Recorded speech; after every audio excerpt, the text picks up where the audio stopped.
Mahakama ya Rufani ndio ngazi ya juu kabisa katika utoaji haki katika nchi yetu.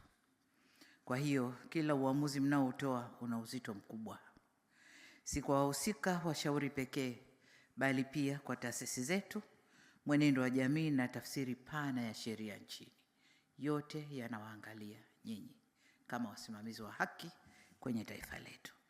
Hivyo basi, nendeni mkalinde heshima na uhuru wa mahakama, lakini pia muendelee kuimarisha uwajibikaji, nidhamu na maadili ndani ya mhimili huu muhimu.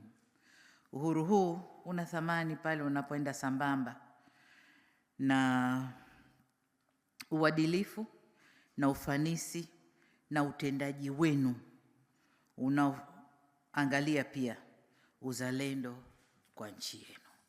Mnapotoa maamuzi, taifa kwanza, nchi kwanza, alafu then mtakwenda kwenye mambo mengine.